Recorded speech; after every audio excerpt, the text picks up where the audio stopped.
The ocean is absolutely terrifying, full of unexplored depths and mysteries that we may never know the answer to. Everything about it is creepy, and we're gonna learn about some of those mysteries in this video. God, I'm excited for this one, guys. Be sure to follow my Instagram, join my Discord, and subscribe for more videos. I also have a Patreon where you can vote on videos, so if you want to join that, $5 a month, go for it. Now let's get into this. More than 80% of the ocean is unexplored. This one's less of a spooky mystery and more of an unsettling fact. We've barely explored the ocean, like genuinely. Over 80% of it is completely unmapped, unobserved, unexplored by humans. People always say we know more about space than the ocean, and I mean, those people suck, but yeah, that's true. We've mapped every square inch of the moon with high-res imaging. Meanwhile, down here on Earth, we have entire underwater mountain ranges and trenches we've never scanned. The problem is pressure. The deeper you go, the more extreme it gets. Machines collapse, signals die, and human divers just can't survive. So anything could be down there, from undiscovered species to shipwrecks to full-on Lovecraftian nightmares, and we'd have no idea. That's what makes it such a great breeding ground for conspiracy theories, because when no one can check, anything feels possible. Atlantis. Atlantis is one of the most enduring ocean myths, but the truth behind it is way less mystical than people want it to be. The original source is Plato, who wrote about Atlantis as a powerful island civilization that grew corrupt and was swallowed by the sea in a single day. But from the start, he was using it as an allegory, a way to warn against political arrogance, not document lost history. Still, over time, people started treating it like a real place. In the 1800s, explorers tried linking it to the Azores. More recently, pseudo-historians have pointed to places like Santorini, the Bahamas, or Antarctica. Every time underwater ruins or unusual seafloor structures are discovered, Atlantis gets brought up again, even though none of it matches what Plato described. What's more interesting than the city itself is what it reveals about people. The need to believe that there once was a perfect society that fell and that the ocean still hides its remains. Kraken. The Kraken was never just a scary story. For centuries, it was a legitimate fear among sailors in Northern Europe. Descriptions of this creature go back to at least the 13th century, usually painting it as a massive tentacled beast capable of sinking entire ships. Some accounts described whirlpools created by its movements, or arms so long they could reach the top of a ship's mast. The legend spread fast because something was being seen, and it wasn't just imagination. In the 1800s, actual giant squid specimens began washing ashore, proving that huge cephalopods really existed. Modern giant squid can reach over 40 feet long, live thousands of feet underwater, and almost never surface, which means ancient sailors might have only seen glimpses. One massive tentacle, a flash of pale flesh, and then nothing. The ocean did the rest. Even now, we've barely observed giant squid in their natural habitat, so the Kraken legend might not be fiction, just distorted sightings of something real and barely understood. Mermaids. Mermaid stories go back thousands of years and appear in almost every coastal culture, but they weren't originally symbols of beauty or fantasy, they were warnings. In Greek mythology, sea nymph and sirens lured sailors to their deaths. In West Africa, figures like Mami Wata represented both the seductive and dangerous nature of the sea. Even in Slavic, Celtic, and Southeast Asian folklore, mermaids were usually associated with storms, bad luck, or drowning. The common thread is that they were always tied to unpredictability and danger. Theories that early sailors mistook manatees or seals for mermaids missed the point. This wasn't about biology, it was about projecting human fear onto the sea. Bermuda Triangle. The Bermuda Triangle stretches between Florida, Bermuda, and Puerto Rico, and it's become one of the most infamous maritime mystery zones in the world. Dozens of planes and ships have reportedly vanished there without explanation, often under calm conditions and with no distress calls. The most famous case was Flight 19 in 1945. 5 US Navy bombers that disappeared during a training mission. A rescue plane sent after them also vanished. That event cemented the area's reputation, but the truth is more complicated. The region is prone to sudden storms, has unpredictable magnetic anomalies that can interfere with navigation, and is part of a major shipping and flight corridor, meaning sheer traffic volume explains a lot of the incidents. Still, the triangle's reputation persists because some cases remain unsolved, and because the ocean doesn't give you answers. monsters. Megalodon. Megalodon was the largest shark to ever live, over 50 feet long with teeth the size of a grown man's hand. It existed millions of years ago during a time when the oceans were warmer and filled with massive prey. Its bite force is estimated to be the most powerful of any known animal, and it likely hunted whales. We know it existed because of fossilized teeth and vertebrae found across the world, but it went extinct around 3.6 million years ago, likely due to changing ocean temperatures and declining food sources. Despite that, some people still claim that it exists, pointing to deep ocean zones like the Mariana Trench. There's no real evidence for that. A creature that massive would leave a trail, bite marks, carcasses, sonar hits, but it's the idea that sticks, that something huge and predatory might still be down there completely undetected. Thalassophobia. Thalassophobia is a fear that most people don't even realize they have until they're looking at a picture of deep water and suddenly they feel their stomach drop. It's not just fear of drowning, it's fear of the depth, the darkness, and the unknown. The idea that you could be floating above miles of empty space with no land in sight and no way to see what's under you. It's a fear hardwired into us because we evolved on land. We need to see the ground, we need a horizon, and when we don't have that, our brains panic. In the ocean, you lose all of that control. And since the ocean doesn't give visual cues or boundaries, it makes your mind fill in the blanks. Which means anything from a shark to an impossible creature could be imagined just beneath you. Old sea monsters. Before sonar, submarines, or even accurate maps, people imagined the ocean filled with monsters. Actual monsters. Medieval and Renaissance era maps included drawings of sea serpents, leviathans, and grotesque hybrids. Whales with dragon heads, fish with lion claws. These weren't just decorations, they were warnings based on sailor accounts, religious fears, and the need to explain why ships disappeared. Some of it came from real sightings. Giant oarfish, breaching whales, or unknown carcasses washing ashore. But the rest was projection. The sea was seen as untamable, unknowable, and alive. Even when better science came along, stories of sea monsters didn't fully disappear. They evolved. Modern reports of unknown creatures still trickle in, especially in deep, isolated waters. Alright, that was layer 1. I kinda rushed through it for you guys. Let's get into the more unknown, interesting ones. Starting in layer 2, let's go. Great Pacific Garbage Patch. The Great Pacific Garbage Patch isn't an island of trash. That's the first misconception people have. It's not like a floating landfill you could walk across. It's more like a massive shifting soup of plastic particles, chemical sludge, and abandoned fishing gear that's been broken down and spread across hundreds of thousands of square miles in the North Pacific. There are actually two major patches, one between California and Hawaii, and another between Hawaii and Japan, and together they form the largest accumulation of ocean plastic in the world. The trash gets trapped there because of a natural system of currents called the North Pacific Gyre. As debris enters the ocean from rivers, coastal cities, shipping routes, even tsunamis, it eventually gets pulled into this slow-spinning vortex where it's pushed toward the center and can't escape. Over time, sunlight and salt water break larger pieces of plastic into smaller ones called microplastics, which are almost impossible to clean up and they get eaten by marine life. Some areas in the patch have over 6 times more plastic than plankton by weight. It's insane. What's disturbing is how invisible it can be.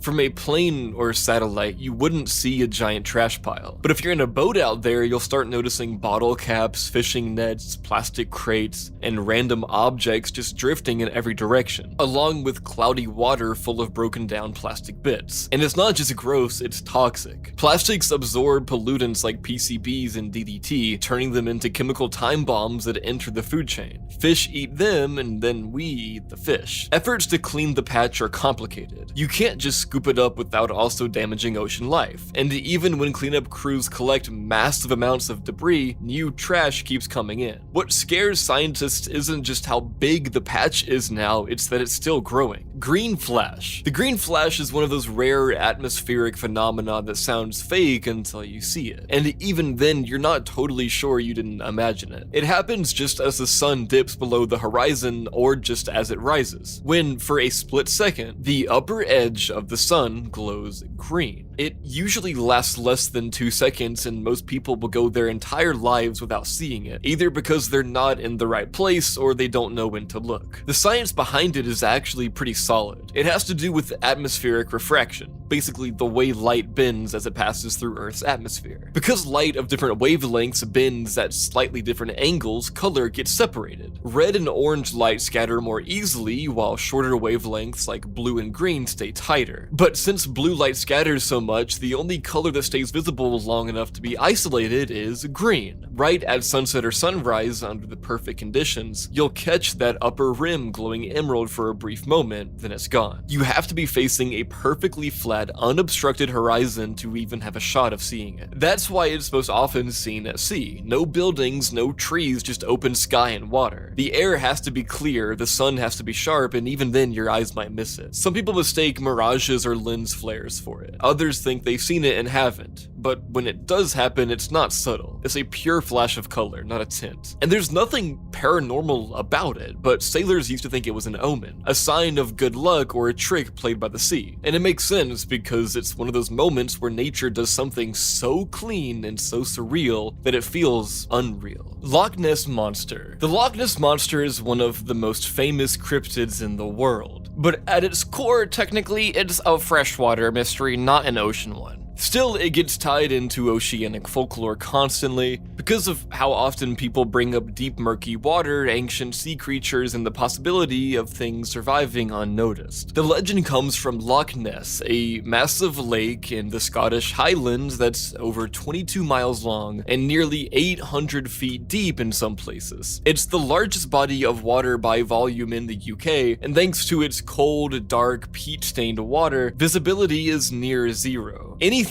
could be in there and you wouldn't see it until it surfaced. The first modern Nessie sighting was in 1933, right after a new road opened up along the loch. Suddenly, more people had a clear view of the water. That same year, a couple claimed to see a large creature crossing the road and diving into the loch. Media interest exploded, and by 1934, the infamous surgeon's photograph was published, a blurry black and white image of what looked like a dinosaur-like neck poking out of the water. It wasn't until 1994 that the photo was officially confirmed as a hoax, using a toy submarine with a fake head glued to it. Despite that, sightings kept happening. People reported humps, wakes, long necks, and sonar hits. Some theories say it could be a sturgeon, an eel, a misidentified log, or a psych wave, a kind of standing wave that looks like something moving. Others go more extreme, suggesting plesiosaurs survived extinction or that Loch Ness connects to the ocean via hidden tunnels. That last part has never been proven and probably isn't even geologically possible, but it's part of the lore now. Milky Sea phenomenon.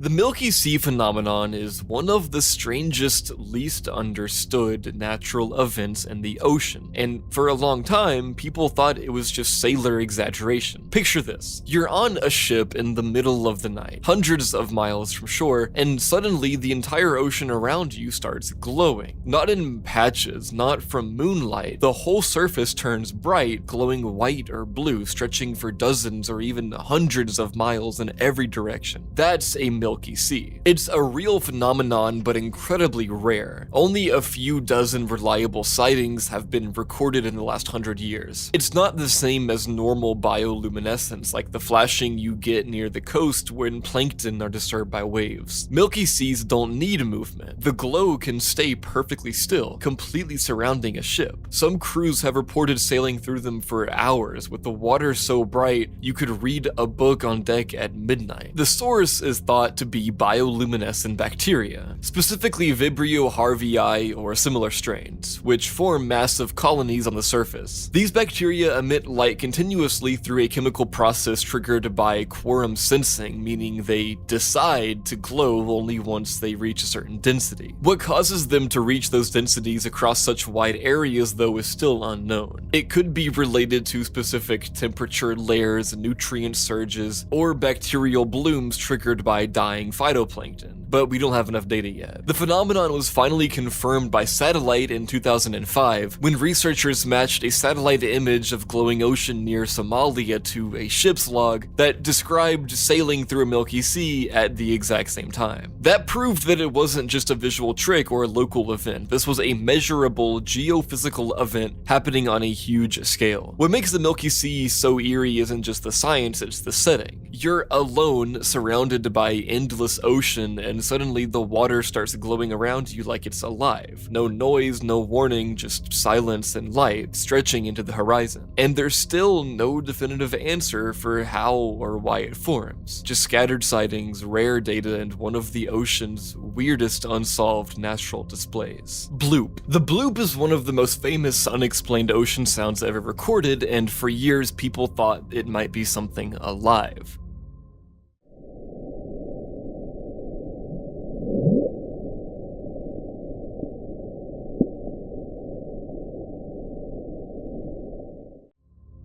It was picked up in 1997 by the US National Oceanic and Atmospheric Administration, NOAA, using a network of deep-sea microphones originally built to detect Soviet submarines. The sound was incredibly low frequency, powerful enough to be heard by multiple sensors over 3,000 miles apart. It resembled a rising moan or groan, almost like a biological noise, but magnitudes louder than any known animal. What made it so weird was its location, near the southern Pacific Ocean, not far from where H.P. Lovecraft set the fictional sunken city of Eerie, home of Cthulhu. That coincidence alone made the internet latch onto it. The bloop got tied into all kinds of theories, from deep-sea leviathans to secret naval experiments to alien signals coming from the ocean floor. For over a decade, NOAA didn't have a concrete answer, which only made the mystery worse. But in 2012, they officially stated that the sound was most likely caused by an ice quake, the cracking and shifting of massive icebergs in Antarctica. Those ice movements can create extremely low-frequency vibrations that travel far and mimic organic patterns. According to their analysts, the acoustic profile of the bloop closely matched other ice-generated noises. Still, not everyone bought it. Icequakes are loud, but skeptics argued that they're usually more abrupt and don't last as long as the bloop did. Plus, the sound had a peculiar rhythmic rising pitch that felt less like breaking ice and more like something vocal. But no repeat of the sound has ever been captured, and without a second data point, the trail's gone cold. The bloop might be solved on paper, but for a lot of people it still sits in that uncanny space where the ocean makes you ask, what the hell was that? Titanic. The sinking of the RMS Titanic is one of the most famous maritime disasters in history, and still, over 100 years later, it raises questions. It left Southampton, England in April 1912 on its maiden voyage to New York City. At the time, it was the largest and most advanced passenger ship in the world. It was considered unsinkable due to its watertight compartments and modern engineering, but none of that mattered when it hit an iceberg in the North Atlantic just before midnight on April 14th. The iceberg tore through the hull below the waterline, flooding 5 of the ship's compartments. The Titanic didn't have nearly enough lifeboats for everybody on board, only enough for about a third of the passengers. Within 3 hours, the entire ship had broken in half and disappeared under the water. Over 1,500 people died, most from hypothermia in the freezing ocean. What makes the Titanic so haunting isn't just the scale of the loss, it's how avoidable it was. Warnings were ignored, lifeboat protocols were mishandled, and class differences played a role in survival rates. In 1985, the wreck was finally located over 12,000 feet underwater. It was split into 2 main sections with debris scattered across the seafloor. Since then, the Titanic has been studied relentlessly, not just as a historical artifact, but as a deep-sea time capsule. The pressure and darkness down there preserved many of its details, but bacteria are slowly consuming the metal, meaning it won't last forever. Expeditions have explored the wreck, filmed it, and controversially pulled artifacts from it. And in 2023, the tragic implosion of the OceanGate Titanic submersible during a private Titanic expedition reignited debates about safety safety and ethics and how far humans should really go in revisiting that grave. Tsunami. A tsunami isn't just a big wave. Okay, by the way, before I even get into my script for this part, I was gonna say, unscripted guys, tsunamis are one of my biggest fears ever, dude. Oh my god, I have this thing called cetophobia, which is like a fear of whales and dolphins, and it kind of goes with this, but I also have megalophobia, like slightly, but then like with the water, I don't know, bro. Tsunamis are just like the scariest shit to me, and not to say that I'm special, you know, oh, I have all these phobias, I'm so cool. No, I mean, I'm sure a lot of people have these phobias, of course, but I'm just sharing my experience, dude. Tsunamis are some of the scariest things ever to me. Anyway, I'm yapping, but tsunamis are a big wall of energy that starts from deep underwater, usually triggered by an earthquake, volcanic eruption, or even a massive landslide, and moves through the ocean at jetliner speeds. In deep water, a tsunami might be barely noticeable, just a rise in the sea level of a few inches. But as it approaches shallow coastal areas, it slows down and builds in height, compressing all of that energy into towering walls of water that can crash onto land and travel miles inland. Tsunamis cannot be outrun. They don't break like regular surf. They come in surges, dragging debris, cars, buildings, and people with them. The deadliest ones hit with no warning. One of the most catastrophic examples in modern history was the 2004 Indian Ocean tsunami, triggered by a 9.1 magnitude earthquake off the coast of Sumatra. The quake lasted 10 minutes, ruptured hundreds of kilometers of seafloor, and sent waves racing outward across the entire Indian Ocean basin. When it hit the shores of Indonesia, Thailand, Sri Lanka, and even parts of Africa, over 230,000 people were killed. There's also the 2011 Tohoku earthquake and tsunami in Japan, which reached heights of 133 feet in some areas and caused the Fukushima nuclear disaster. That one was caught on hundreds of cameras, with footage showing towns being swallowed in real time. Boats lifted onto rooftops, entire neighborhoods erased in minutes. It changed global nuclear policy and remains one of the costliest disasters in modern history. Tsunamis aren't random, they're the result of enormous tectonic shifts, but predicting them is difficult. You can detect the earthquakes, but you can't always predict exactly how it will displace the ocean. Some countries have tsunami warning systems and sirens now, but smaller or closer quakes can still live pretty little time to react. And that was layer 2, guys. Let's get into layer 3 now. Make sure you still got a glass of water.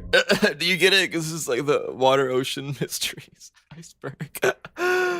Oh, it's an iceberg too, bro. Oh my god, that's so fucking funny. Okay. Osborne Reef. Osborne Reef was supposed to be an environmental win, a man-made coral reef project off the coast of Fort Lauderdale, Florida, that started in the 1970s. The idea was simple. Take waste tires, bundle them together, and dump them offshore to create a new habitat for marine life. Over 2 million tires were dropped into the water, held together with metal clips and nylon straps. On paper, it looked like innovation. In practice, it turned into one of the worst ecological disasters in US coastal history. The problem was in the materials. The straps and clips corroded in the saltwater within just a few years, and once they broke, the tires didn't just sit there. They floated, shifted, and scattered across the seafloor. Instead of forming a stable reef, the tires started moving with currents and storms, smashing into actual coral reefs nearby and suffocating marine life. Entire patches of natural reef were destroyed by artificial garbage meant to protect them. The other issue is cleanup. Removing millions of tires from the ocean floor is extremely difficult. Some are buried in sand, others are entangled in reef structures or too deep for casual divers. The US military and volunteer divers have spent years trying to retrieve them, but the process is slow, expensive, and dangerous. Decades later, Osborne Reef is still underwater. Lake of Despair. The Lake of Despair isn't actually a lake. It's a trench at the bottom of the Gulf of Mexico discovered during deep-sea submersible exploration. Officially, it's called a brine pool, a super concentrated pocket of saltwater that's denser than the surrounding seawater, creating a completely separate lake within the ocean. When submersibles approach it, you can see a literal shoreline with small waves and ripples where the brine meets normal water, and nothing can survive in it. The Lake of Despair, sometimes called the Jacuzzi of Despair in research papers, which honestly makes it sound way less terrifying than it is filled with methane and hydrogen sulfide, and its salt concentration is 5 times higher than regular seawater. That makes it anoxic, meaning no oxygen and no life. Fish and crabs that accidentally enter the pool die within minutes, their bodies preserved on the briny shoreline like warning signs. It's toxic, motionless, and looks disturbingly clean. What makes it even more unsettling is how isolated it is. These pools form from ancient salt deposits buried under the seafloor, which leak up through cracks and trap themselves in depressions. They're not massive in size, more like underwater lakes the size of a small pond, but they feel like something out of another planet. Cameras show eels, fish, and other deep-sea life swimming up to the edge, then immediately turning back. CAS 2. The CAS 2 is one of the eeriest modern maritime mysteries, often called the Australia's ghost yacht. In April 2007, the 32-foot catamaran was found drifting off the Great Barrier Reef, sails up, engine running, table set for dinner, but completely abandoned. All 3 crew members, experienced sailors, and close friends had vanished without a trace. No sign of struggle, no distress signal, no life raft missing, nothing. When the Australian Coast Guard boarded the vessel, they found GPS and electronics working, food on the table, and even a laptop on, with even a cup of coffee half finished. The only irregularity was a slightly torn sail and a fishing lure tangled in the rudder. That's it. It looked like the crew had just stepped off for a second and never came back. Search teams swept hundreds of miles of ocean with helicopters and planes. Not a single body or piece of clothing was ever recovered. The theories ranged from plausible to wild. One idea was that one of them fell overboard while fishing and the others jumped in after him, only for the current to pull them away. But if that happened, why wasn't the boat anchored or stopped? Why didn't anyone hit the distress button? Others suggested a sudden storm, foul play, or even piracy. But the boat showed no damage, no signs of threat or violence, and all their personal belongings, wallets, phones, and passports, were still on board. The official investigation called it a tragic accident, blaming poor safety protocol and crew inexperience. But it didn't fully make sense. These weren't total amateurs. Something happened out there in calm waters and broad daylight that made 3 grown men vanish without disrupting anything around them. The CAS 2 is still intact, still afloat, and still unsolved. Submechanophobia. Submechanophobia is the intense fear of man-made objects submerged in water. That might sound specific, but if you've ever felt unsettled by a sunken ship, an abandoned propeller, or an old animatronic under the surface of a lake, this is that exact fear. And it's not just about drowning or claustrophobia, it's about the wrongness of seeing human-made structures in a place they don't belong. What makes it disturbing is how fast it hits. For some people, just seeing an image of an underwater statue or a flooded amusement park ride can trigger full-body panic. There's something uniquely unsettling about rusted, lifeless machines left to decay underwater. It's not just about the object, it's the environment swallowing it. Darkness, silence, algae growing over steel. It creates a sensory mismatch where the object is familiar, but its surroundings turn it into something alien. Submechanophobia often overlaps with thalassophobia, but it's narrower. It's about intrusion and what happens when human technology gets abandoned to the depths. And because the ocean is a natural eraser, these structures don't just sit there. They rot,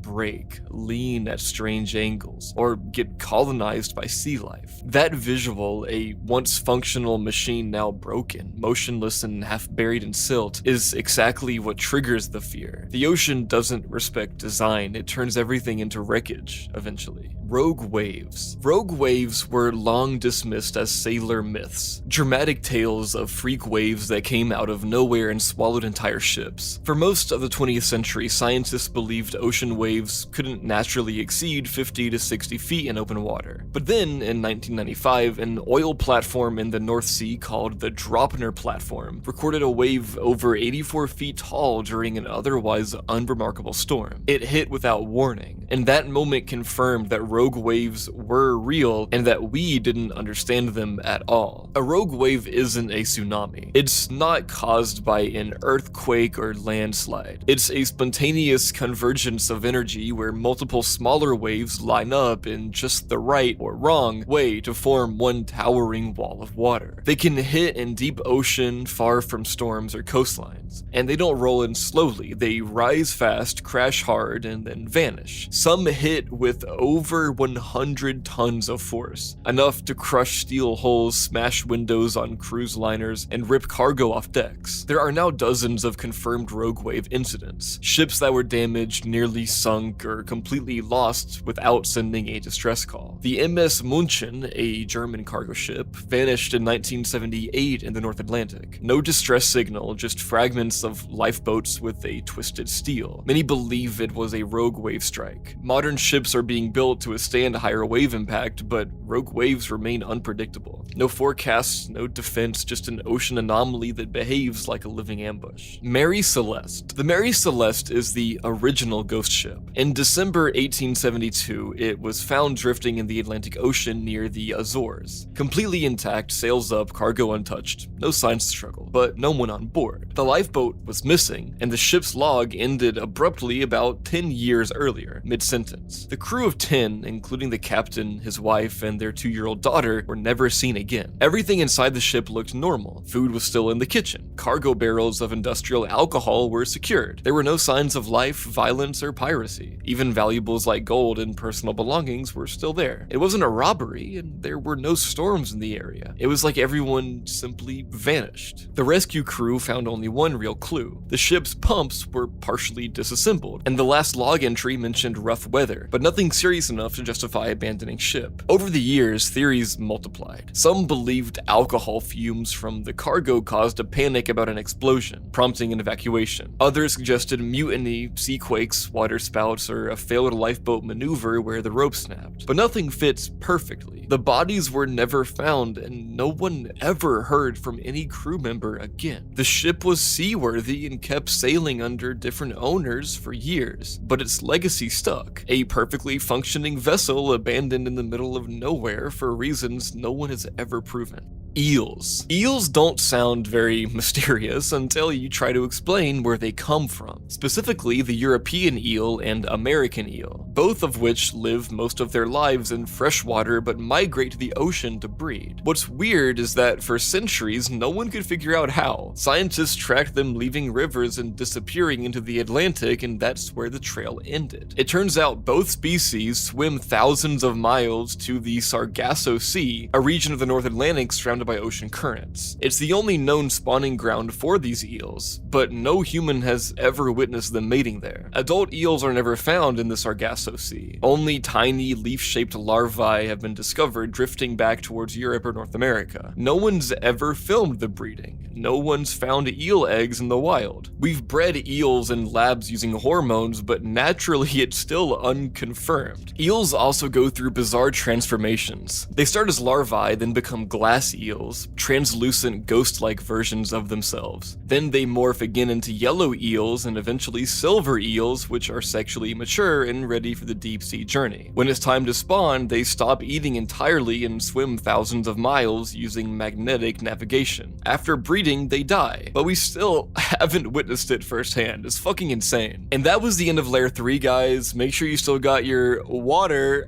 with you, stay hydrated, and let's get into Layer 4. And grab a snack too, bro. It's getting late. I see you. I know how late it is, dude. You're up at 2:34 a.m. watching this. Come on, man. Go to sleep, but leave the video running, and so the ads get watched and I get the money. But go to sleep, buddy. You need the sleep, man, or girl, or person. Giant oarfish. The giant oarfish is a real animal, but it feels like something that shouldn't exist. It's the longest known bony fish in the world, capable of reaching 36 feet long. Some unconfirmed reports say up to 50. It has no scales, a long ribbon-like body, and a red crest that runs along its head and spine like a deep-sea crown. It usually lives deep underwater, up to 3,000 feet below the surface, and almost never appears near the top unless it's injured or dying. When it does surface, it doesn't act like a fish. It swims vertically, head up and tail down, slowly undulating like a floating banner. This unnatural movement, combined with its length and glowing skin, made it the prime candidate for sea serpent sightings throughout history. Cultures in Japan call it the messenger from the sea god's palace, and historically saw its appearance as a warning of tsunamis or earthquakes, which isn't superstition. Some major quakes have followed oarfish sightings, but scientists debate whether it's just correlation speculation or coincidence. Because they live in deep, cold, high-pressure environments, oarfish deteriorate quickly once they reach the surface. Most of the ones found on the beach are decaying, twisted, and falling apart, which makes them look even more alien. People confuse them for eels, sea monsters, or unknown species. Even in the age of smartphones and marine biology, almost no footage exists of a healthy oarfish in its natural habitat. That's not just rare, it's almost impossible. It's one of those creatures that proves you don't need to invent sea monsters when the real ones are already pretty strange. HMS Daedalus Sea Serpent. On August 6, 1848, the British Royal Navy frigate HMS Daedalus was sailing off the coast of Namibia when its crew spotted something in the water that would become one of the most famous sea serpent reports in history. The sighting was logged officially. A creature roughly 60 feet long with a vertical snake-like body and a visible head held above the water, quote, as high as the foreyard. It moved steadily against the wind and current and was observed for 20 minutes by multiple officers, including the captain, who stood by the story for the rest of his life. This wasn't a blurry photo or sailor gossip, it was a logged naval report signed and published in the Illustrated London News. The officers were all experienced seamen and explicitly said that it was not a whale, shark, or a piece of debris. They described a smooth body, no fins, and a constant undulating motion. The Royal Navy even stood by this event for years. Modern attempts to explain it vary. Some claim that it may have been an oarfish seen from the wrong angle, a misidentified whale, or even a line of porpoises surfacing in sequence. But none of these explanations perfectly match the original report, especially the vertical neck and head. The sighting has never been debunked, and no similar animal has ever been documented. Blue whale mating ritual. Blue whales are the largest animals to have ever lived on Earth, up to 100 feet long, weighing over 150 tons. And yet we know almost nothing about how they reproduce. They live in remote parts of the ocean, dive deep, and don't display obvious mating behavior at the surface. But one thing we do know is this: their mating ritual, when witnessed, is violent, overwhelming, and deeply alien. One confirmed behavior is something researchers call the mating race. A single female may be followed by a dozen or more males across the ocean, each trying to physically outlast and block the others. These chases can last hours. The strongest male eventually gains access and mates with her, sometimes with other males still attempting to interfere. There are recorded instances of two males mating with a female simultaneously, colliding into each other with full force in a brutal, chaotic event that looks more like deep-sea combat than courtship. Now guys, I just saw the next sentence in my script, and I cooked. Whale genitals are also extreme. A blue whale's penis can reach 8 to 10 feet long. Is that enough for you ladies? Is that enough? And it must be precisely maneuvered underwater, which is hard to even comprehend given the size and pressure. Mating usually happens at depth, and we still don't know the full mechanism. Calves are born about a year later, and even the birthing has never been fully documented in the wild. What makes this unsettling isn't just the biology, it's the scale. We're talking about creatures the size of subway cars, engaging in high-speed chases and collisions beneath the waves in complete silence, invisible to us. That's crazy. Purple orb. In 2016, while operating a remotely piloted submersible off the coast of California, NOAA researchers came across a glowing, deep purple orb resting on the seafloor about 5,000 feet deep. It was roughly 5 to 10 centimeters wide, perfectly round, and had a gelatinous, almost velvet-like surface. At first, they thought it was a sea squirter type of egg, but as the camera got closer, it did something unexpected. It reacted, curling in on itself defensively like it was alive and aware of the sub. Scientists nicknamed it the purple orb and recovered it for lab analysis, and even then though, they couldn't identify it with certainty. The leading theory is that it may be a new species of velutinid gastropod, a type of sea snail with a soft outer body, but it didn't match any known genus yet. It's one of those deep sea organisms that seems evolved for total darkness and pressure, and only ends up discovered by accident. Its internal structure was also strange. No obvious organs, and no shell, and no visible mouth or eyes. What made the find creepier was how it looked. Not rough or organic, but smooth, clean, almost manufactured, like a plastic marble or a biotech sample. People online started calling it an alien egg or abyssal organism, and honestly, it didn't help that the NOAA had no name for it. It wasn't dangerous and it didn't hatch, but it also didn't match anything they'd seen before. Baltic Sea anomaly. Discovered in 2011 by a group of treasure hunters using sonar, the Baltic Sea anomaly is a circular 200-foot wide object lying about 300 feet below the surface off the coast of Sweden. The sonar image looks like a crashed spaceship, perfect disc with sharply defined edges, a staircase-like ramp, and what appears to be a long dragging tail behind it, as if to skid to a stop on the seafloor. At first glance, it looks artificial. People immediately jump to conspiracy theories, a secret Nazi structure, a downed UFO, or even remnants of an ancient civilization. The imaging company Ocean X claimed their equipment malfunctioned when they got close, which only added to the alien fire. But since then, no official deep dive or scan has confirmed any of that. Some researchers who did get samples said it was just rock, possibly a glacial deposit from the Ice Age, but even that wasn't definitive. The most unsettling thing isn't the image itself, it's how little has been done since. For something this weird and visible on sonar, you'd expect follow-up expeditions, clearer imaging, maybe a dive with modern tech. But over a decade later, we still just have grainy sonar data and vague reports. Either it's a misread geological feature, or something no one's been able or allowed to properly investigate. Mariana Trench. The Mariana Trench is the deepest part of the ocean, a 1,500-mile-long trench in the western Pacific that reaches 36,000 feet deep at its lowest point, the Challenger Deep. For comparison, Mount Everest from its very bottom would fit inside it with room to spare. At that depth, the pressure is over 1,000 times what it is at sea level. It's pitch black, near freezing, and completely inaccessible to humans. We've sent submersibles down there, famously James Cameron in 2012, and what we've found is unsettling. Creatures that look translucent, boneless, and impossible. Amphipods the size of prawns. Bacteria that feed on chemicals instead of sunlight. Most life down there doesn't have eyes. Some doesn't have recognizable organs. Everything looks engineered for survival in a crushing void. But here's the disturbing part. We've only explored a fraction of the trench, and even what we have seen suggests entire ecosystems built around things like methane seeps and hydrothermal vents. Some researchers believe extremophile organisms found there could be closer to alien life than anything on Earth. Others point out that microplastics have been already found in the guts of trench animals, meaning our garbage has reached the planet's most unreachable point. We can't even leave the bottom of the Earth alone. Julia. In 1999, NOAA's hydrophones picked up a strange low-frequency sound in the southeast Pacific Ocean. It lasted for about 15 seconds, was detected by sensors over 3,000 miles apart, and was officially labeled Julia.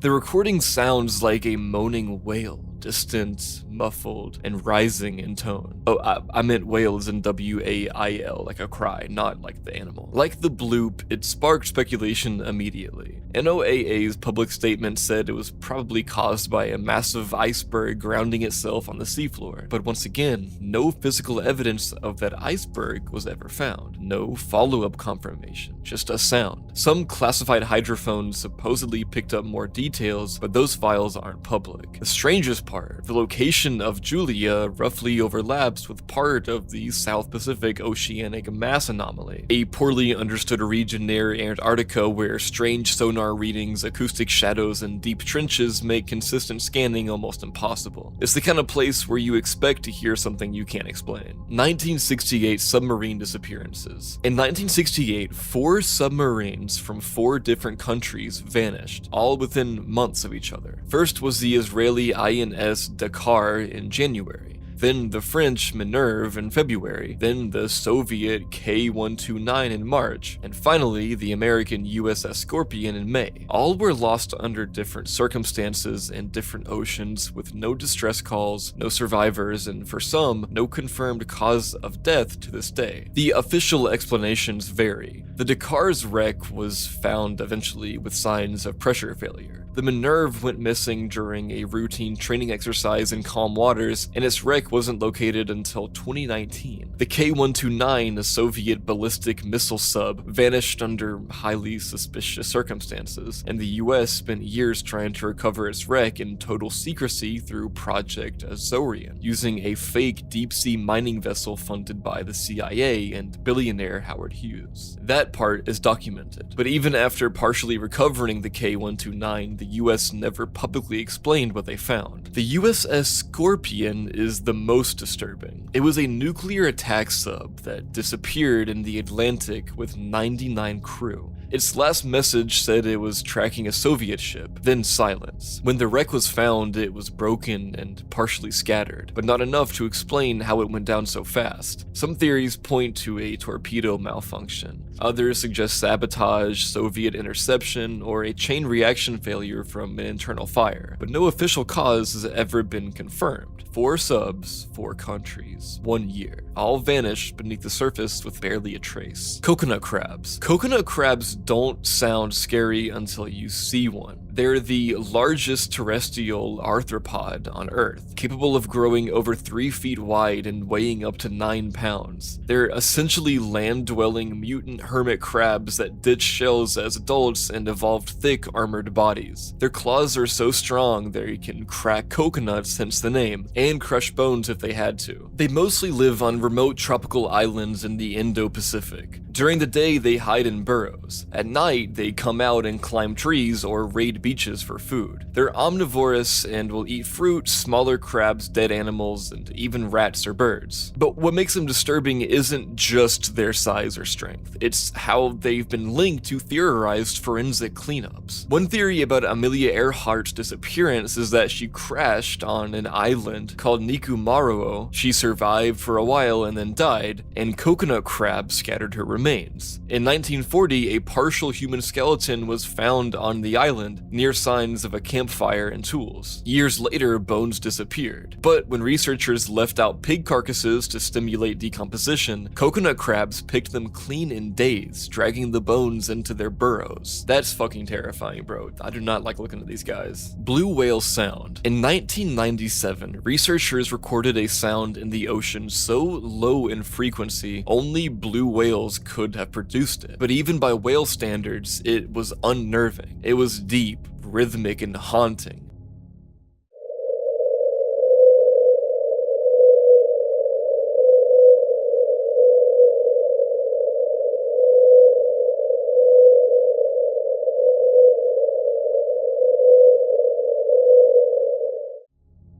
The call lasted for over 2 minutes with regular pulses and patterns, but it didn't match the typical vocal signature of known whale communication. They labeled it 52 Hz, the only frequency this particular signal seemed to use. No other whale has ever been recorded making a similar sound. Blue whales usually call around 10 to 40 Hz, which travels farther and is easier for other whales to hear. But this one was stuck at 52 Hz, meaning if it was a whale, it was calling and no one was answering. It became known as the world's loneliest whale, although that title might be poetic more than accurate. Some researchers think it might be a hybrid species, a deformity, or a mutation in vocal structure, but the signal kept appearing. Not constant, but seasonal, like it was migrating. The whale, or whatever's making the sound, is never seen. The signal has weakened over time. It's been picked up less and less, and the last few times it was detected, it didn't follow the same route, so either it's dying, or it's somewhere else now, still calling. And that was Layer 4, guys, but don't worry, we still have a lot more to get through, so let's get into Layer 5 now. 400-year-old shark. In 2016, researchers studying Greenland sharks made a discovery that broke every known record for vertebrate lifespan. Using radiocarbon dating of island proteins, which form in early development and don't regenerate, they determined that one female Greenland shark was at least 392 years old, possibly older. That means it was born around 1620. This shark was alive before the US existed, before electricity, before the concept of deep sea research itself. Greenland sharks live in the Arctic and North Atlantic, swimming slowly in near freezing water. They can grow grow up to 24 feet long, but what makes them so alien is how little we understand them. They move at less than 2 miles an hour, eat rotting carcasses, and have been found with reindeer and polar bear remains in their stomachs. Their flesh is toxic unless specially fermented. They have near-blind eyes due to a parasite that latches on for life. They are biologically and behaviorally ancient. Yonaguni Monument. Discovered in 1986 off the coast of Yanaguni, Japan, this massive underwater rock formation looks like a submerged city. Massive steps, straight edges, terraces, pillars. Some pieces rise nearly 100 feet from the seabed. It's often called the Japanese Atlantis, and the debate over whether it's natural or man-made has never been settled. Supporters of the man-made theory claim that the monument shows evidence of carving and design. Perfect right angles, corridors, and even what appears to be a stone face. If it was man-made, it would have had to be built over 10,000 years ago before sea levels rose to submerge it. That would mean it predates every known civilization by millennia, which is exactly why mainstream archaeology resists the claim. Geologists argue it's just a case of fractured sandstone, shaped by tectonic activity and wave erosion. But there's no consensus. No tools have been recovered, no artifacts, just the structure. And what makes it genuinely unsettling is how large and symmetrical it looks, even after decades underwater. Immortal jellyfish. Turritopsis dorni is a tiny jellyfish, barely visible to the naked eye, that lives in oceans around the world. Its claim to fame is that it doesn't die, or at least not in the way that we understand death. When fatally injured, stressed, or aged beyond repair, the immortal jellyfish undergoes a biological reset, reverting all of its cells back to their earliest form. It becomes a polyp again, the first stage of jellyfish life, and starts over, potentially forever. It's not invincible, it can still be eaten, destroyed, and infected. But if it survives those things, it doesn't age in the traditional sense, it just loops itself back to youth. This regenerative process isn't just rare, it's unheard of in the animal kingdom. We've seen regeneration in starfish and flatworms, but nothing on this scale. The jellyfish doesn't just heal, it rewinds. We still don't fully understand how it works. Research is ongoing into whether its cellular process could be applied to human medicine, but there's something deeply eerie about the idea of a silent, drifting organism that can outlive everything around it. But what's more interesting is how it could be applied to us. Bigfin squid. Bigfin squid look fake. When they were first caught on camera in the late 1990s, people thought it was CGI. They have thin, spaghetti-like arms that stretch over 20 feet, held bent at sharp angles like a puppet hanging by invisible strings. Their bodies glow faintly under submersible lights, and they live at depths of 15,000 feet or more, where light never reaches and pressure crushes almost everything else. What makes them terrifying is their posture. They float upright with their arms and tentacles drooping down at a near perfect 90-degree angle from their body. They don't hunt like other squid, instead, they drift motionless with those limbs dangling, brushing along the seafloor to feel for prey. It's pure nightmare fuel, silent, slow, and directionless. As of now, fewer than 24 sightings have ever been confirmed. Most footage comes from deep oil rig submersibles or research ROVs. We've never captured one and we don't know what they eat, how they reproduce, or how big they can actually get. Some reports estimate specimens over 26 feet long, most of that being undulating, string-like arms. These things look like they're straight out of my nightmares, bro. Like, look at this shit. Point Nemo. Point Nemo is the oceanic pole of inaccessibility, the farthest place on Earth from any land. Located in the South Pacific, it's about 1450 nautical miles from the nearest coast in any direction. If you stood there, not that you could, the closest humans to you wouldn't be on land, the closest humans to you would be astronauts aboard the ISS. Nothing lives there in large numbers, the waters are nutrient poor, and the current systems make it difficult for marine ecosystems to thrive. It's also eerily quiet, not just in terms of wildlife, but acoustics. It's one of the best places to detect unknown sounds, which is why signals like Bloop and Julia have been tracked there. The remoteness creates a natural audio chamber for anomalies. Since the 1970s, Point Nemo has also been the official spacecraft graveyard. NASA and other space agencies deliberately crash satellites and defunct space stations there, including Russia's MIR and dozens of classified objects. World's oldest mammal. In terms of verifiable age, the oldest known mammal is a bowhead whale, estimated to be over 211 years old. Scientists confirmed this by analyzing old harpoon fragments lodged in its flesh, weapons that hadn't been manufactured since the 1800s, and later through eye lens chemistry. These whales live in Arctic waters, grow up to 60 feet long, and move slowly enough to avoid tissue damage over centuries. Their low metabolism in cold environment let them repair cells better than any other mammal. Biblical Leviathan. The Leviathan is one of the most enduring mythological sea monsters, first mentioned in the book of Job, where it's described as a massive armored beast that breathes fire and cannot be tamed by man. It's been interpreted as a symbol of chaos, the ocean's wrath, or even a literal creature destroyed by God at the end of time. Some texts claim it's one of two original monsters. Behemoth ruled the land and Leviathan ruled the sea. Over time, people tried to rationalize it. Maybe it was a whale, a crocodile, or a misidentified giant squid. But none of those explanations fit the original descriptions. Leviathan wasn't just big, it was supernatural. It twisted the sea, crushed ships with its body, and left no survivors. In medieval demonology, the Leviathan was reimagined as a mouth that consumed the damned. In Kabbalistic lore, it was a creature so enormous it wrapped around the world. And in modern times, the word still gets used anytime a government, system, or storm feels too big to fight. Vertical migration. Vertical migration is the largest animal migration on Earth, and it appears every single night, but you'll never see it. It takes place in the deep ocean where billions of fish, squid, crustaceans, and jellyfish rise from the darkness to feed the surface, and then sink back before sunrise. It's automatic,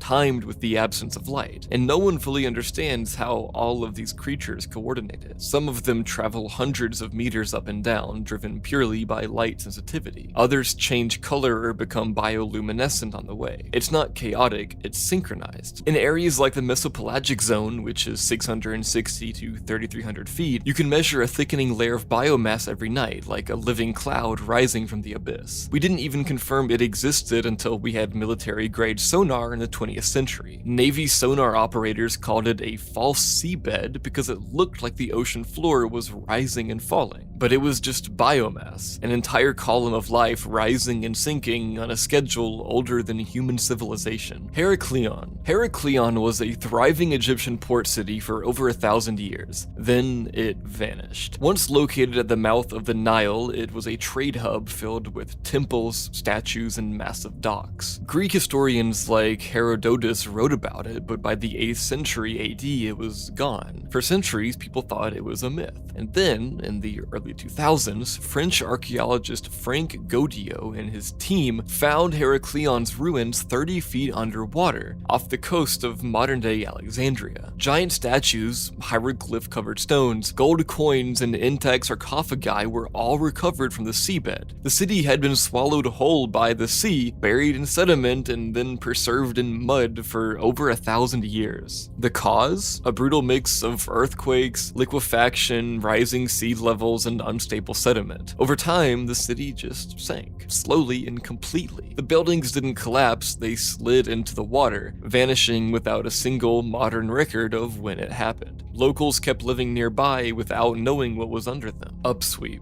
Upsweep is one of the original unexplained underwater sounds recorded by NOAA's hydrophone network.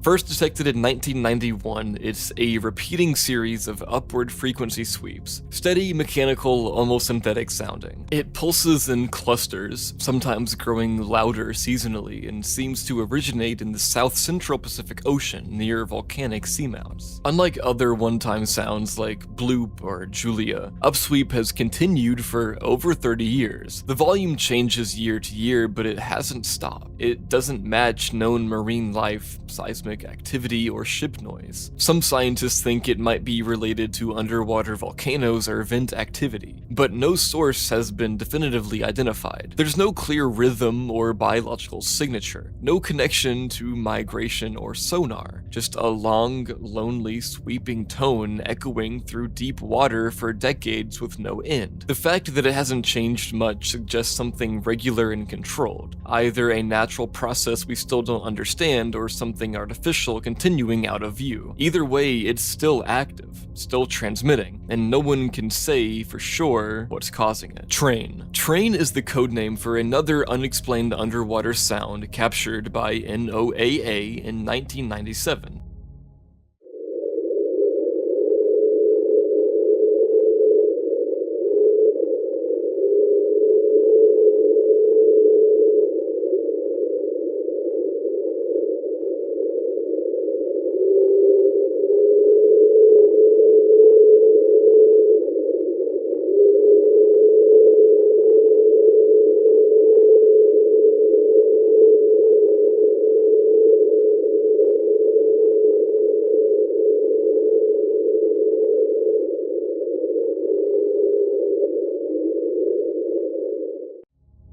It's long, low, and consistent, a rumbling noise that earned its name because it sounded like a distant freight train speeding through the deep. It was detected on multiple hydrophones across the Pacific, but the exact location couldn't be confirmed. The tone was constant and sustained, with no clear origin. Some scientists think it might have come from ice quakes or glacial movement, especially since similar sounds have been recorded near Antarctica. But Train stood out because of its unusually clean frequency pattern, more consistent than most natural seismic events. And like many deep-sea noises, it only appeared once. No repeats, no echoes, just one anomalous mechanical roar beneath the Pacific that never happened again. And with that, Layer 5 is over, so let's get into Layer 6. 2003 Great White Incident. In 2003, a tagged 9-foot great white shark off the coast of Australia suddenly dove 2,000 feet in minutes. At the same time, the tag recorded a temperature spike from 46 degrees Fahrenheit, or 8 degrees Celsius, to 78 degrees Fahrenheit, or 25 degrees Celsius, meaning it had just been eaten by something warm-blooded, fast, and bigger than it. The tag was later found washed up on a beach, still functional with its data intact. Scientists were stunned. The predator didn't just kill the shark, it swallowed the tag and kept swimming. Theories exploded. One possibility was that it was another much larger great white shark, maybe a 16 to 20 footer, displaying territorial cannibalism. Great whites do eat each other, especially juveniles, but the speed and depth of the descent were extreme. Other theories floated a sperm whale, but the temperature shift doesn't align perfectly, and whales don't usually dive at that rate so close to shore. No matter what explanation you favor, the implications are pretty messed up. Globster. A globster is the term used for any massive, unidentified organic carcass that washes up on shore, usually decayed beyond recognition. They don't look like whales or known sea life. They're pale, fibrous, sometimes hair-covered, and often smell like nothing people have ever experienced. The word was coined in 1962 after one washed up in Tasmania and stumped scientists for weeks. What makes globsters so creepy is their shape. They often have no bones, no clear head or limbs, and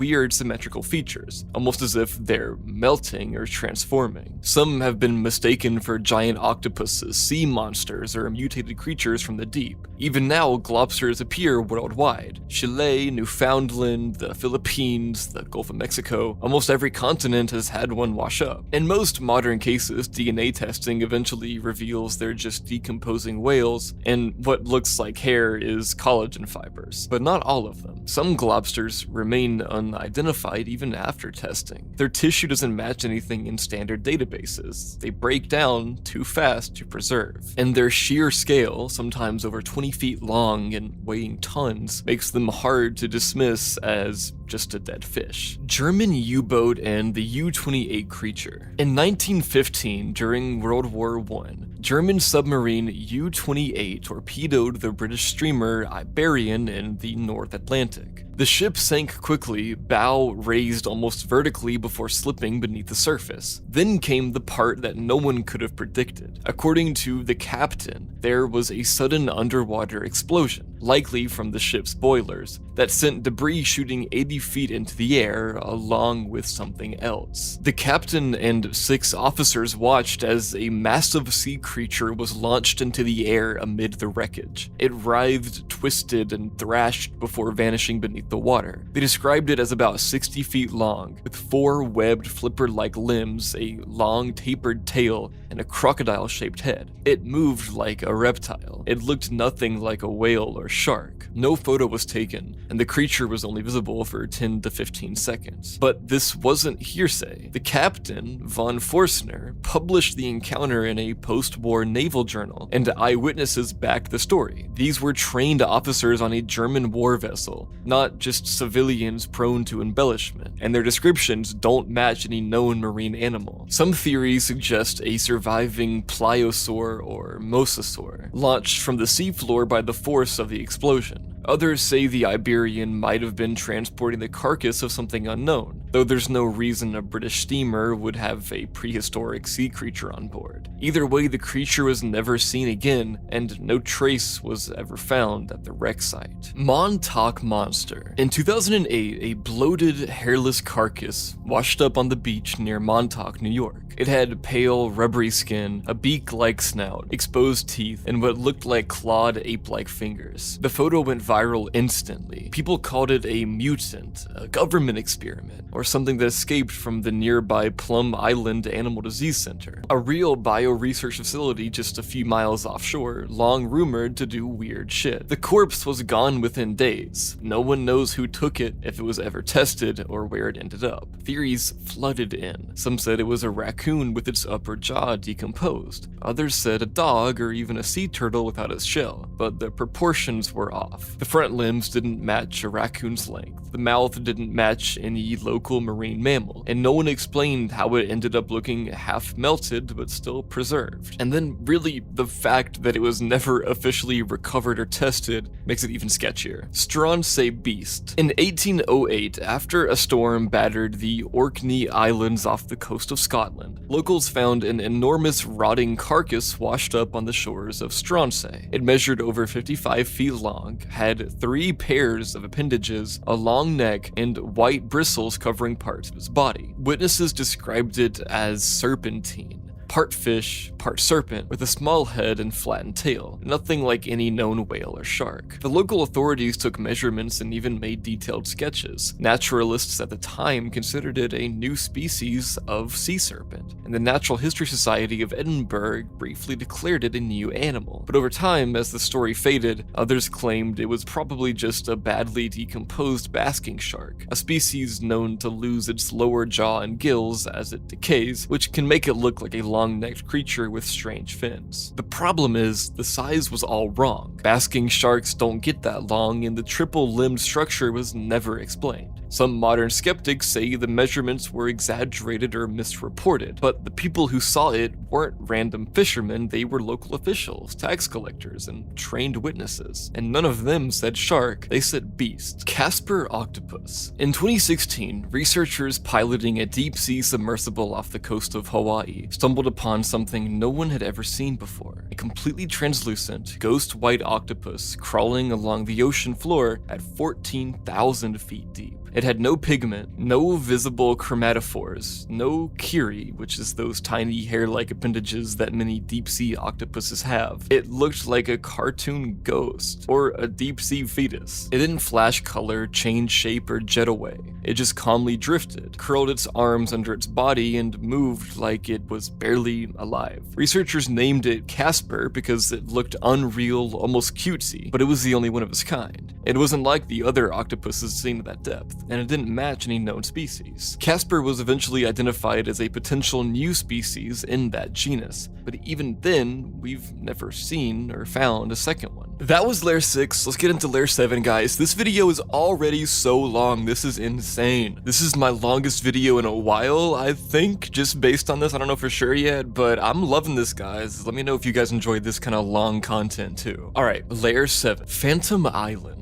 Phantom islands are landmasses that appear on maps for centuries, that get discovered by explorers and then disappear. One of the most famous was Sandy Island, recorded on multiple 19th century nautical charts in the Coral Sea near New Caledonia. Ships avoided it, some tried to land on it, it was even on Google Earth. Then in 2012, an Australian research vessel sailed directly over the coordinates and found nothing but deep ocean. No reef, no shoal, just 4,000 feet of water. The island was removed from maps that year after being officially undiscovered. Some say it was just a mapping error, maybe pumice rafts or sea fog mistaken for land. But Phantom Islands go back further than that. Thule, High Brasil, Bermeja, islands charted in multiple centuries, mentioned in naval logs, then gone. Ningen. The Ningen is a Japanese cryptid supposedly seen by whaling vessels and research crews in the Southern Ocean. Witnesses describe a white humanoid creature the size of a whale, with no visible facial features, sometimes with arms, sometimes with a tail gliding just beneath the ice. Sightings go back to at least the 1990s, but didn't hit mainstream internet culture until the mid-2000s, when a supposed leak photo of a pale, man-shaped body under the water circulated online. The story grew fast. Claims that government researchers scrubbed footage, that scientific vessels in Antarctic waters had been redirected, or that the Ningen was part of a bioweapon experiment tied to Japanese research ships. No actual evidence has ever surfaced. The photo is grainy, the source is anonymous, but that's what makes it stick. A giant, smooth-skinned humanoid entity, possibly albino, possibly blind, drifting silently in freezing water beneath the Southern Cross. Untouchable bathysphere fish. In the 1930s, deep-sea pioneer William Beebe conducted dives in a bathysphere off Bermuda, a steel sphere lowered by cable with just a porthole to view the outside. On one dive at a depth of about 2,500 feet, he claimed to see a fish unlike anything ever cataloged. He described it as having shark-like shape, but with a completely luminous body. Massive eyes, no fins, and a jaw that opened like a vertical slit. Beebe called it Bathsphera intacta, but it was never caught, never filmed, and never seen again. His only witness was Otis Barton, who confirmed the sighting. Critics dismissed it as hallucination or misidentified light refraction. But Beebe wasn't a crank, he was a respected, cautious guy, and he knew what fish looked like under pressure and distortion, so I guess we'll never know. Flannan Isle Mystery. In 1900, 3 lighthouse keepers vanished from Eileen Moor, one of the Flannan Isles off the coast of Scotland. When the relief crew arrived, they found the island deserted. No bodies, no signs of a struggle, but meals untouched, coats missing, and a logbook with cryptic entries. One mentioned a storm, though no storms were recorded in the area. Another spoke of strange behavior from the men, then silence. The final log entry simply read, "Storm ended, sea calm, God is over all." Official investigations blamed a rogue wave dragging them into the sea, but the lighthouse was 400 feet above sea level, and only 2 of the 3 men had taken gear. The third coat was left behind. No distress signal was sent, and nothing was ever found. Some blamed madness, one man killing the others. Others say it was a supernatural event, sea spirits, kelpies, or old war curses. To this day, the Flannan Isle disappearance is unsolved, and the logbook remains one of the most quietly disturbing artifacts of maritime history. Soya Antarctic Godzilla. The Antarctic Godzilla is the nickname for a sea cryptid reportedly sighted by the crew of the Soya, a Japanese Antarctic research vessel, on February 13th, 1958. The report was documented in the 1959 book Antarctic Transport by the ship's captain. At approximately 7 p.m., the Soya's officers were gathered on the bridge when they noticed a massive, upright black shape rising from the water about 300 meters away. At first, they assumed it was an oil drum until it began facing the ship directly, holding its position despite winds of 7 to 8 meters per second. A According to witnesses, the creature's entire body was covered in short, dark brown fur, roughly 10 centimeters long. Its head, around 70 to 80 centimeters in length, had features described as a blend between a horse, cow, and a monkey, with large eyes, pointed ears, and what looked like bobbed hair around the head. One engineer reportedly saw a sebayer, a saw-edged dorsal ridge, a term used in Japanese to describe either dorsal fins or monster-like backplates. Based on the texture and growth direction of his hair, that same engineer speculated the creature was mammalian, not reptilian. Some later accounts, potentially embellished in popular retellings, estimated the creature's neck at 4 meters long and its body stretching 10 meters or more behind it. The creature remained visible for 30 seconds before submerging. A crew member ran to retrieve a camera, but it was too late. What sets this case apart is its connection to other Japanese sightings spanning decades. So, in 1935, that same captain, Matsumoto, was shown a preserved unknown creature by a professor in New Zealand, described as 30 centimeters long, brown, with dorsal ridges and what appeared to be hair. He photographed it and was given its scientific name, but later both lost the image and the note. In 1950, aboard a whaling ship, crew members spotted a creature in the Antarctic Ocean with a turtle-like head, striped yellow markings, and hairy brown skin. It repeatedly surfaced and dove with its head protruding 1.5 meters above water. A sketch was drawn, but no identification was ever made. In 1957, a geologist at Japan's Showa Station described seeing a massive reptilian creature approach the base, but it was later dismissed as a mirage caused by temperature gradients reflecting a rock wall, not a living organism. Some authors and researchers have tried connecting these sightings to Desmostylia, an extinct order of marine mammals that lived 10 to 20 million years ago, and bore superficial similarities to a hybrid between a hippo and a sea lion. But this theory doesn't hold up. All Desmostylia fossils have been found in the northern Pacific, and no known member of it had hair, dorsal ridges, or Antarctic adaptations. 1997 whistle sound. Recorded by NOAA's hydrophones in 1997, the whistle was a short, high-pitched sound captured in the eastern Pacific.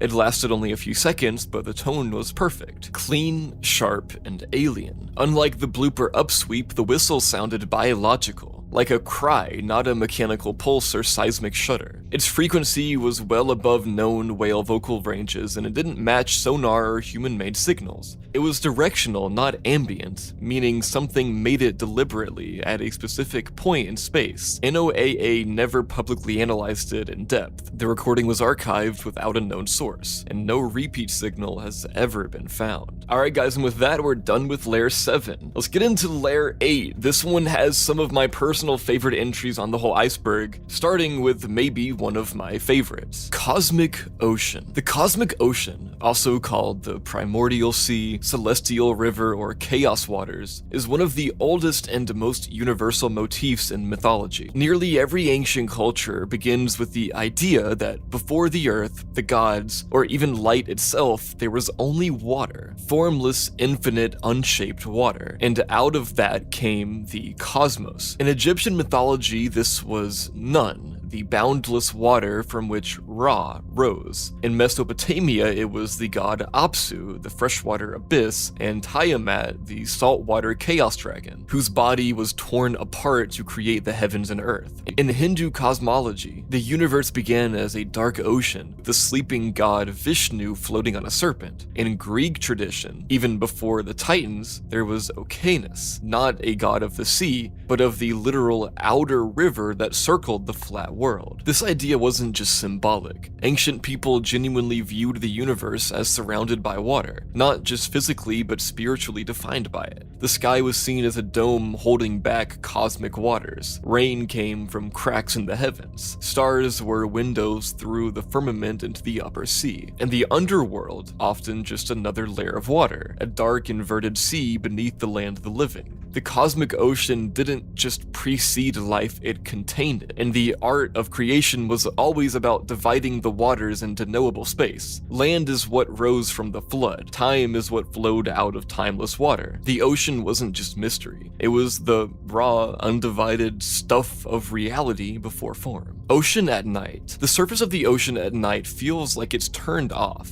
No landmarks, no reflections, just blackness. But what's disturbing isn't the absence of light, it's what replaces it. In stillness, the ocean comes alive in a way that's invisible to the eye. Bioluminescent sparks across the surface, blue flashes in the wake of ships, glowing footprints in wet sand, bursts of color when waves crash against themselves. Below the surface, it's worse. Jellyfish, siphonophores, and dinoflagellates drift silently, emitting light for no one. Others use it to vanish, flashing as a distraction before going dark again. Fish with blinking lures hang in places for hours. Deep-sea creatures have lights under their eyes. Some flash to confuse. In certain parts of the ocean, like the Arabian Sea, entire sections of water have been seen glowing white or blue for hours, visible from space. Sometimes it's caused by bacteria. Sometimes no one knows what triggers it. That's so beautiful and awesome, man. Altanen antenna. In 1964, the U.S. Navy ship USS Altanen was conducting deep-sea photographic research in the Antarctic Ocean when it captured an image of something strange on the seafloor, a symmetrical upright object with crossed bars and a central mast, resembling a radio antenna or some kind of mechanical device. The object was sitting upright, balanced, and geometrically perfect, in a location where no known structure should have existed. The photo leaked later and got dubbed the Altanen antenna, sparking theories ranging from ancient alien tech to classified military hardware. Skeptics quickly proposed the image showed a type of glass sponge, which has a similar shape with long stalks and spindly limbs. That's plausible, but the geometry in the photo still raises questions. No one has ever released the full set of original negatives or metadata. Even if it was a sponge, it's one that looks uncannily artificial in the photo that NOAA refuses to re-release. Black Demon. The Black Demon is a cryptid said to inhabit the waters near the Baja California Peninsula in Mexico. Described by fishermen and locals as a black-finned creature over 50 feet long, it's usually compared to a giant shark, like a modern megalodon, but darker, more aggressive, and rarely seen clearly. Witnesses claim to see a massive tail slamming the water, or shadows that circle boats before vanishing. There's no scientific evidence for the Black Demon, no video, no sonar hits, no corpses. But the region is biologically rich, known for deep-sea trenches and large squid populations,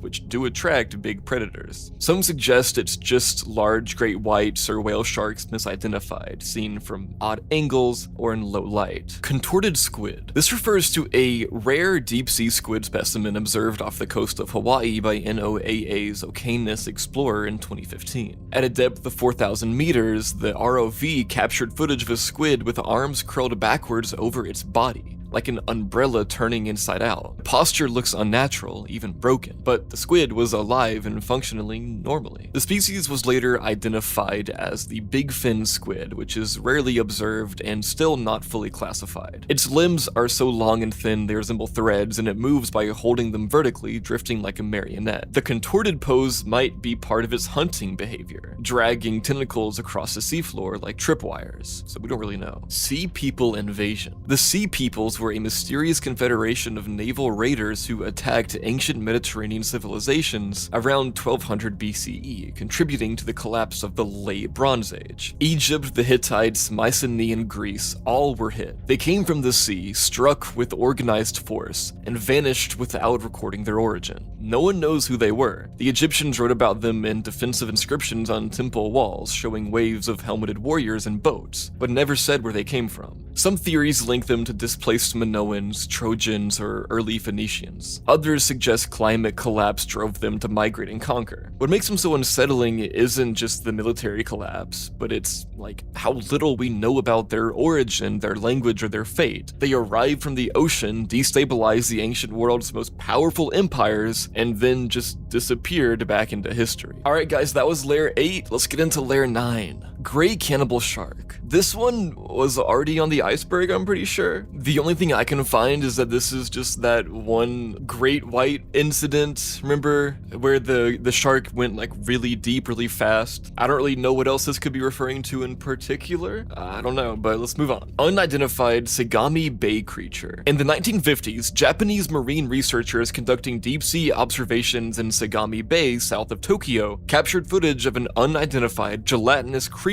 estimated to be over 30 feet long. The creature had no clear head, semi-transparent tissue, and slow waving undulations, resembling a curtain or blanket drifting in the water. It moved, but didn't swim in the traditional sense. It appeared directionless. Some scientists later speculated that it could have been an extremely large Deepstaria jellyfish, or a giant siphonophore, both of which can take strange sheet-like forms and pulse slowly through the water. However, no species match was ever confirmed, and the footage remains obscure. The original film is hard to source, mostly referenced in Japanese academic archives and secondary citations. Bimini Road. Located off the coast of Bimini Island in the Bahamas, the Bimini Road is a formation of large, flat, rectangular limestone blocks that appear to form a straight paved pathway underwater. It was discovered in 1968 and instantly became associated with the theories of Atlantis and lost civilizations due to its unnatural appearance and how it looks man-made.